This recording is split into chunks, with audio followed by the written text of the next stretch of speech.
हालात यूपी के अलग नहीं है, लखनऊ से गोरखपुर का गम कम नहीं है। इस वक्त सरकार, सिस्टम और अस्पताल ने अपने हाथ ऊंचे खड़े कर दिए हैं और लोगों के हाथ उठ गए हैं दुआ के लिए कि काश जान बच जाए। इस कठिन और दुख भरे माहौल में सीएम यूपी के योगी जी कह रहे हैं किसी चीज की कोई शॉर्टेज नहीं है, लोग फालतू में ही अपनी जान गंवा रहे हैं। आज मेरा नाम पलक साद और मैं आपका स्वागत करती हूं द भोपाल न्यूज में, और हम आपको बताएंगे ये स्टेटमेंट कितनी सही है और कितनी गलत है योगी नाथ जी की। धन्यवाद।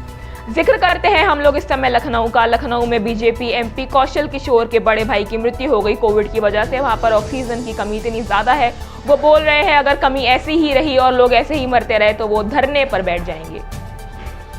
हालत गोरखपुर की भी कुछ इसी प्रकार है, जहां पर एक व्यक्ति की बीवी को 3 दिनों से दिक्कत हो रही है। उनको ना ऑक्सीजन मिल रहा है, ना वेंटिलेटर, ना कोई आईसीयू बेड।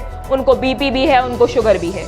गवर्नमेंट स्टैटिस्टिक्स ये कह रहे हैं कि 33K लोगों को कोविड हो गया है, जिसमें से 300 लोगों की मृत्यु हो गई है। आंकड़े जो पिछले साल के थे वो कुछ इस प्रकार थे कि 10,000 से ज्यादा लोगों की मृत्यु हो गई थी और अभी भी 3 लाख से ज्यादा लोग इन्फेक्टेड हैं कोविड से।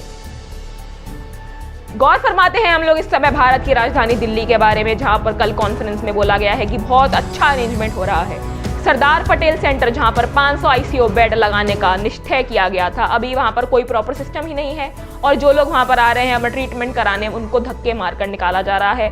ना कोई प्रॉपर ऑक्सीजन है, ना कोई प्रॉपर सिलेंडर है, ना कोई प्रॉपर बेड है और कोई भी फैसिलिटी वहां पर अवेलेबल नहीं है। बात अब करते हैं यूपी की। यूपी में 40 साल के युवा जिनका नाम है श्रीनिवास द्विवेदी, वो गए अस्पताल में और उनने अपनी RT-PCR टेस्ट कराया, उसका रिजल्ट ही नहीं आया। उनको कई दिनों से दिक्कत हो रही थी सांस लेने में, उनका ऑक्सीजन लेवल बॉडी का 55 पहुंच गया। उनके पूरे परिवार ने कोशिश करी कि कोई वेंटिलेटर मिल जाए, कोई बेड मिल जाए, कोई आईसीयू खाली मिल जाए, लेकिन ऐसा हुआ ही नहीं और अंत में उनकी मृत्यु हो गई। अंत में हालात लखनऊ में इतने ज्यादा बिगड़ गए हैं कि अगर एक इंसान निकलता है आईसीयू बेड से 100 लोग और खड़े होते हैं एक लाइन में कि अब वो जैसे ही हटे हम वहां पे जाके लेट जाएं।